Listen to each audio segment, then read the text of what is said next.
My mother's funeral was yesterday, and today I found another man's name on our house deed.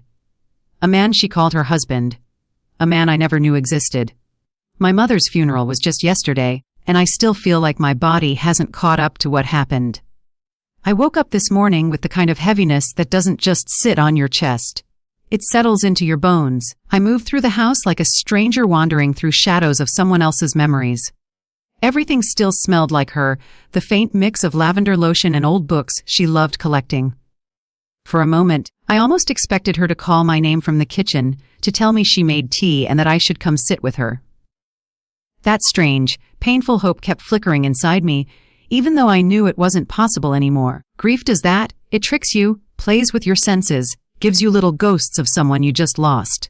Even speaking feels different. My voice sounds tired when I hear it echoing in the empty rooms, as if each word weighs too much. I didn't cry much during the funeral. I held myself together because people were watching. Neighbors, distant relatives, people who knew her only enough to offer polite sympathy. But the moment I got home and walked into her bedroom, the silence broke me. I sat on her bed and pressed my hand against her pillow, and that's when the tears finally came. Not dramatic, not loud, just slow, steady, aching. The kind of crying that feels like it lives deeper than the surface. The kind that steals your breath. I thought losing her would feel like a single moment. One final goodbye, one last memory. But it's not like that. Loss doesn't come in a single blow, it comes in waves. It shows up when I reach for my phone to tell her something. It hits me when I pass by her favorite mug. It rises in my throat when I realize I don't have anyone to ask about the little things anymore. Recipes, advice, reminders about bills. She wasn't just my mother. She was the quiet rhythm of my life, the voice I could rely on, the love I didn't have to question. And now she's gone, and I'm supposed to figure out how to exist in a world that suddenly feels too big and too empty at the same time. I didn't want to touch her things yet. The idea of going through her belongings felt wrong, like I would be erasing her piece by piece. But there were responsibilities I couldn't avoid. Papers to gather, documents to submit, things that needed my attention. Even then, I moved slowly, almost apologetically, as if she might walk in and tell me I was invading her privacy. I kept whispering, "I'm sorry, Mom," each time I opened a drawer or picked up something she left behind. Part of me hoped I'd find a letter she never gave me, or a note tucked between pages of her books. Something she left behind just for me. Something that would tell me she loved me, that she was proud of me, that she wasn't afraid at the end. I think grieving makes you hunt for signs, for proof that the person you lost is still reaching out to you somehow. I search for meaning in every little thing, even in the way her sweaters still held her shape. My mind keeps replaying the last days I spent with her. The way her hands felt, warm, soft, familiar. The way she held mine and smiled as if nothing could hurt me as long as she was there. I keep wondering if there were things she wanted to tell me but didn't have the strength to say. I wonder if she was scared. I wonder if I did enough. Those thoughts circle in my mind over and over, leaving me exhausted. There's an emptiness in the house that feels almost physical. It follows me from room to room, a quiet reminder that I'm alone now. I've never felt this kind of loneliness before, not even during the hardest parts of my life. It's a loneliness that goes beyond people. It's the loneliness of losing the person who was your anchor. When the world became too complicated, she was the one who helped me understand it. Without her, even the simplest decisions feel heavier. My grief isn't loud or dramatic, it's quiet, slow, and constant, like a low hum beneath everything I do. I keep trying to steady myself, to breathe through the pain, to tell myself I'll be okay. But the truth is, I don't know how to be okay without her yet.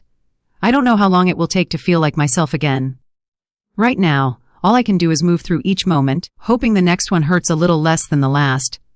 When I started sorting through my mother's documents, I wasn't looking for anything unusual. I wasn't expecting surprises or secrets. I was just trying to do what any daughter would do after losing the only parent she had left. Even though my hands were trembling and my eyes still burned from crying, I forced myself to sit at the dining table with the stack of folders she kept neatly organized. She always labeled everything. She was the kind of woman who saved receipts, clipped important notes to envelopes, and wrote dates on every page. I trusted that going through her papers would be simple. It felt like something manageable in the middle of a storm I couldn't control. I remember taking a deep breath before opening the first folder. I told myself I just needed to get through the essentials: medical bills, insurance forms, bank statements. Things adults handle. Things she used to handle for me without ever complaining. I felt her absence in the quiet click of the lamp, in the echo of my own movements, in the way I kept glancing toward her chair as if she might appear and ask what I was doing. The silence in the house made every small sound feel louder than it should have been. I found myself slowing down whenever I touched anything that had her handwriting on it. Seeing her letters, curved and gentle, made my throat tighten. I kept running my fingers over the ink as if touching her handwriting was the closest thing I had left to touching her. Grief makes you hold on to strange things like that. Even the smell of old paper felt comforting because it reminded me of how often she sat at this very table sorting through her bills. I wasn't prepared for what would happen next. I don't think anyone could be prepared for something like that. I reached into her filing box and pulled out the property folder. I didn't hesitate or pause. There was nothing suspicious about it. I just needed to check the house documents, make sure everything was in order, maybe call the lawyer later in the week. That was all I was thinking. Normal things. Responsible things. But the moment I opened the deed file, something inside me shifted. I saw my mother's name first, the familiar line I'd seen before when she showed me the document years ago. But right next to her name, printed clearly in bold letters, was another name, a name that didn't belong in any part of my life. A name I had never heard her say. A name that felt like it didn't belong anywhere near my mother's signature. For a second, I couldn't breathe. My heartbeat sped up so fast it felt like someone was knocking from inside my chest. I blinked, thinking maybe I was reading it wrong. Maybe grief was playing tricks on me. I traced the name with my eyes again and again, and with each pass, the shock got heavier until my hands started to shake. I whispered the name out loud, almost afraid to hear how it sounded. I kept saying it as if repeating it would make sense of it, but nothing about it made sense. I felt like the room tilted beneath me, like gravity shifted just enough to make everything unstable. I held the paper tighter, terrified I might drop it, terrified that if I let it out of my hands, I'd lose the only piece of truth I had found. In that moment, the air around me felt strange, thick, quiet, and heavy with a kind of stillness that didn't feel normal. 100 thoughts ran through my mind at once. Who was he? Why had I never heard of him? When did this happen? Why did she hide it from me? Was it recent? Was it old? Did anyone else know? I kept flipping through the rest of the folder, searching for something, anything, that would explain the name. But the documents were clean, organized, simple. Just the deed, just the signature, just the truth staring back at me. The realization sank into my stomach like a stone. My mother had a husband I never knew about, not a friend, not a caretaker, not someone who helped her manage finances. A husband, someone legally tied to her life. Someone who shared ownership of the house I grew up in. My mind went numb. My fingers started to feel cold. I remember sitting back in the chair, staring at the document as if it was written in another language. I kept telling myself this couldn't be real. My mother wouldn't hide something like this. She wouldn't leave me in the dark about something so big, but the proof was right there, printed clearly, refusing to disappear no matter how badly I wanted it to. In that moment, the quiet grief I had been carrying turned into something else. Something sharp, disturbing, and unfamiliar. The funeral had taken my mother from me, but this paper in my hand felt like it was taking away the version of her I thought I knew. The moment I realized the name on the deed belonged to a stranger I had never heard of, I felt something inside me break loose, like the ground beneath my feet had cracked. I didn't even know where to start or who to ask. My mother was gone. She was the only person who could explain the truth, and she had taken all her answers with her. I remember sitting there, unable to look away from the document, feeling like I was staring at a doorway into a part of her life she had never let me enter. And the worst part was not knowing if she had kept me out to protect me, or if she simply didn't trust me with the truth. I pushed the deed aside and opened the rest of her folders, hoping to find some reference to this man, some hint she left behind that would help everything make sense. I wasn't even looking for clarity at that point, just something that would tell me I hadn't been living in a world that was only half real. But every paper, every letter, every receipt was exactly what it looked like on the surface. Ordinary, familiar, innocent. Only the deed carried a shadow. As I flipped through the documents, I kept glancing at the name printed beside hers, almost expecting it to vanish if I looked away long enough. It felt like the beginning of a secret threaded through her life, but one she had stitched so tightly that it didn't unravel anywhere else. I checked the date of the deed. My stomach twisted when I saw it. It wasn't years ago. It wasn't from a distant chapter of her life before I existed. It was recent. Recent enough that I should have known. recent enough that hiding it meant she made a choice not to tell me.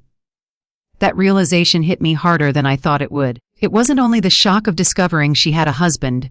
It was realizing she had gone through something big and life changing without me.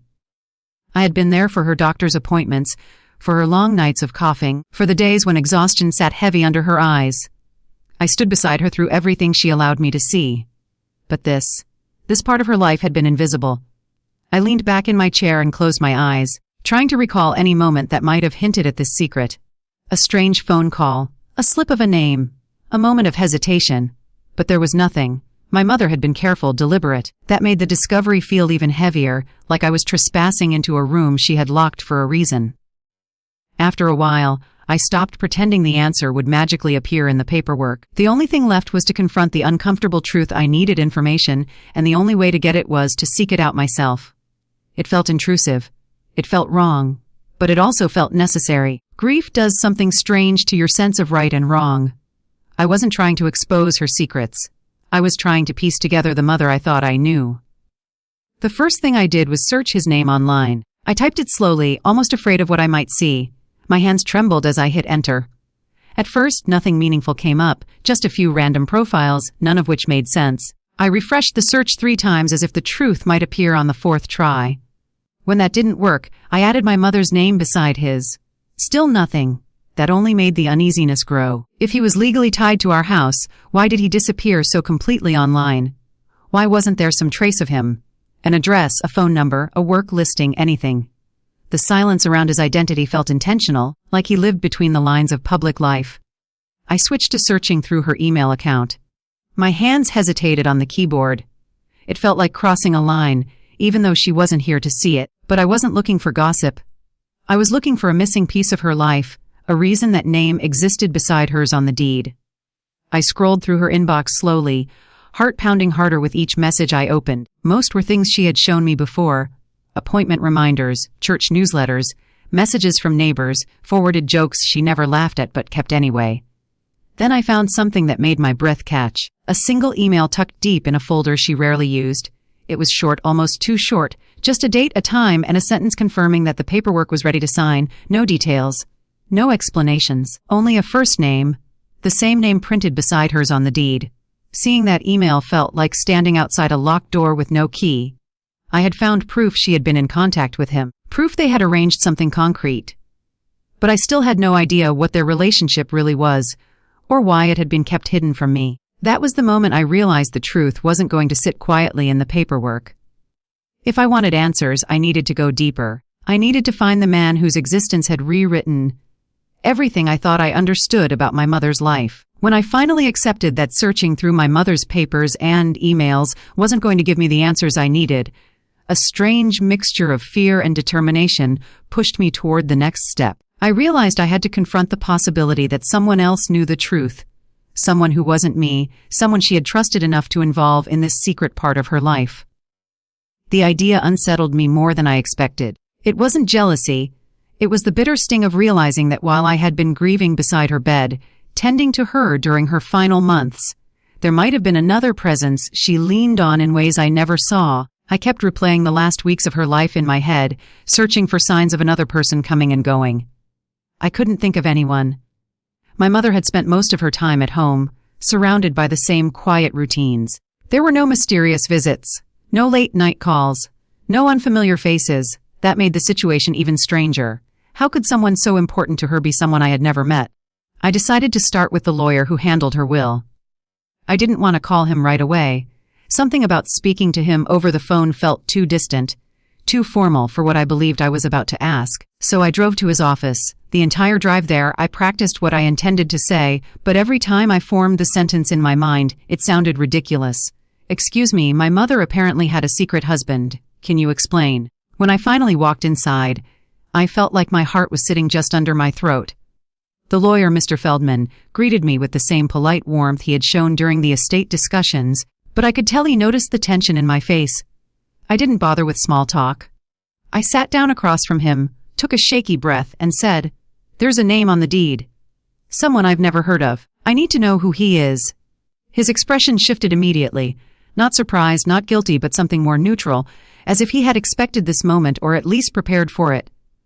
That expression told me one thing instantly. He knew. I leaned forward slightly, watching his eyes for any hint of hesitation. Was my mother married? I asked, my voice oddly calm despite the storm inside me. He took a moment before answering, folding his hands on top of his desk, as if he were assembling his words carefully. He told me he wasn't legally permitted to discuss certain details without proper authorization, and hearing that phrase made frustration rush through me so suddenly I almost stood up. I had buried my mother less than 48 hours ago, and now I was being told that part of her life was still locked away from me behind rules and signatures. I wasn't angry at him personally. I was angry at the situation, at the wall my mother left behind, at the fact that even in death, her secrets had procedures protecting them. After a long breath, he softened his tone and said something that made my stomach flip. He told me my mother had updated her documents in private. Every signature session had been scheduled alone. No witnesses except those legally required. No mention of me. No mention of why she wanted the changes. Just quiet, deliberate appointments to finalize something she had chosen not to share. Hearing that didn't hurt as much as it hollowed me out. I wasn't excluded by accident. She had made a choice. I asked him one more time, very quietly, if he could at least confirm whether this man was who I feared he might be. A husband, a partner, someone who had rights to our home. He hesitated for a moment that felt too long. Then he said, "All I can tell you is that your mother signed documents that involved him. And she did so knowingly." That was it. The closest thing to a confession he was allowed to give me. I left his office feeling like I'd been handed a puzzle with half the pieces missing.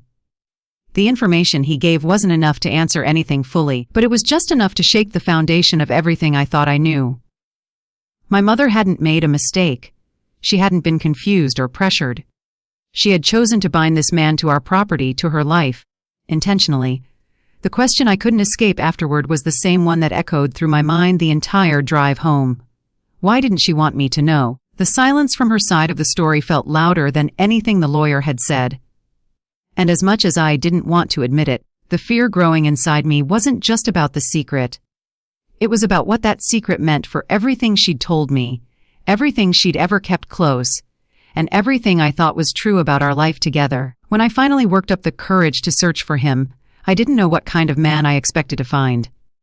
Part of me imagined someone intimidating, older, maybe mysterious, the kind of person who hid in shadows or lived a double life. Another part of me feared I would find someone gentle, someone who didn't fit the image of betrayal, someone who would make me question everything even more. The uncertainty felt like a knot buried deep in my chest, tightening every time I typed his name into my search bar. I stared at the screen for nearly 20 minutes before hitting enter, terrified of what would come up. At first, nothing looked familiar. The name was common enough that I drowned in a sea of strangers. But then, one profile picture stopped me cold. It wasn't the face that caught my attention, it was the background behind him. A wall painted the same shade of soft green my mother loved, with a painting I recognized immediately. A small floral watercolor she bought years ago at a local market. Seeing it behind him made my entire body tense, because it confirmed one thing instantly: he wasn't just a name. He had been in her space. I clicked on his profile with trembling fingers, expecting to see photos of him with my mother. There were none, not a single picture of them together. Instead, there were quiet notes, posts that hinted at grief, vague mentions of losing someone dear. Nothing explicit, nothing that spelled out the connection between them. But there was warmth in the way he wrote, a softness that unnerved me. It didn't match the image of a man lurking in the margins of my mother's life. It felt almost personal, like someone who had loved quietly, deliberately hidden away, not out of shame but out of a promise.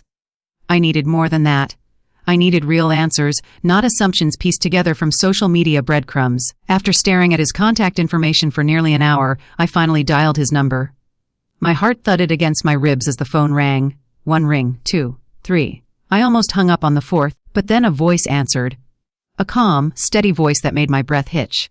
Hello. For a second I couldn't speak. Hearing him made everything suddenly real. I had to swallow twice before the words finally slipped out. I think you knew my mother. There was a silence on the other end that stretched long enough to send chills up my arms. When he finally spoke again, his voice had changed. Softer. Registering something. Yes, he said quietly. I did. I didn't know whether to feel relief or dread. I held the phone tighter and said her name, waiting for a reaction. And when I heard him inhale sharply, a sound full of memories I wasn't part of, something inside me cracked. He asked me how I was, his voice carrying a sincerity that startled me. I didn't want sincerity. I wanted clarity. I asked him directly who he was to her. For a moment, I got nothing but steady breathing on the other end. Then he said, "Maybe it's better if we talk in person." That answer both terrified and relieved me. A man trying to hide the truth would dodge the question entirely.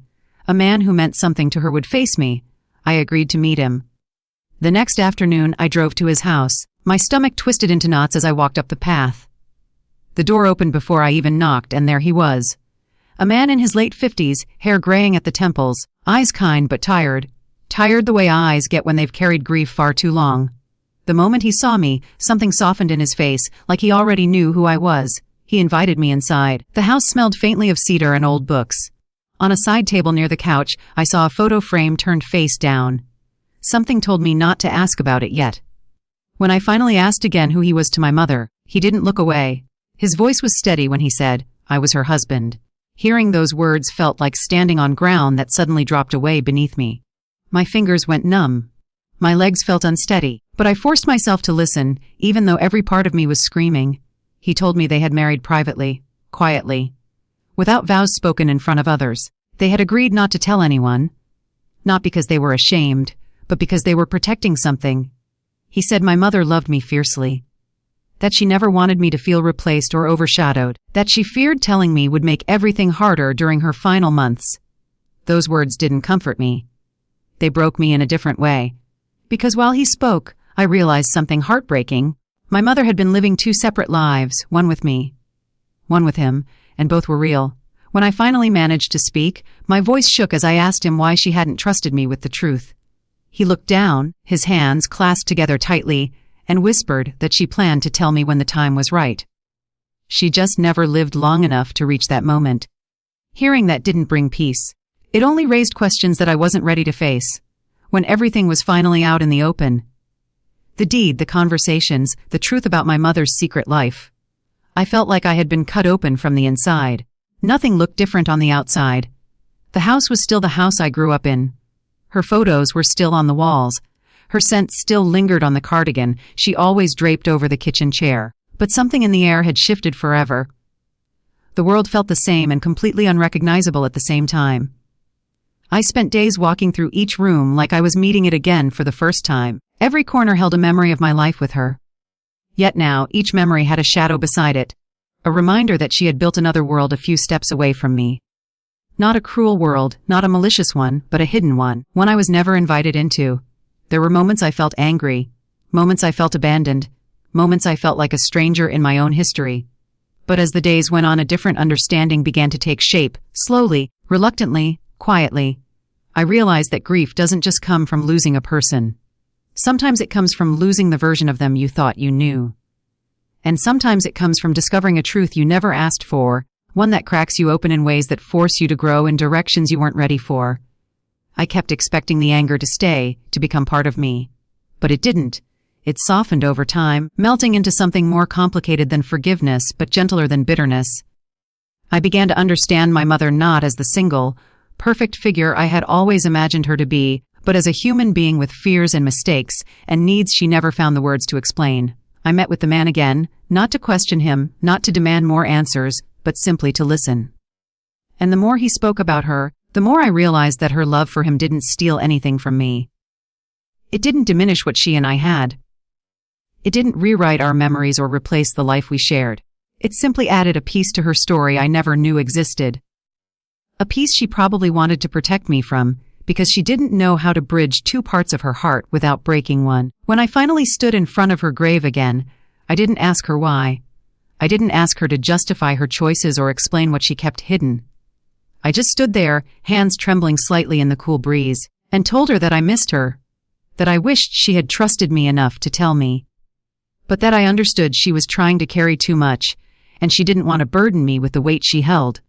And as I spoke, I felt something loosen inside me. A knot I didn't realize had been tightening for years. Her secrets didn't erase the love she gave me. Her silence didn't rewrite the truth of who she was to me. It only made her more human, more fragile, more real. Losing her changed everything. But learning the truth changed me. When I left the cemetery, I didn't feel healed.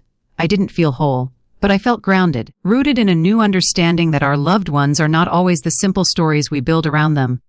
They are layered, flawed, private, and sometimes afraid to reveal the pieces of themselves that don't fit the roles we've placed them in. And as painful as it was, I'm grateful I learned her truth. Even if it came too late, even if it broke me a little, because at least now I can hold her whole story, not just the part she showed me. And somehow, in a quiet way I can't fully explain, that makes me feel closer to her than I ever felt before.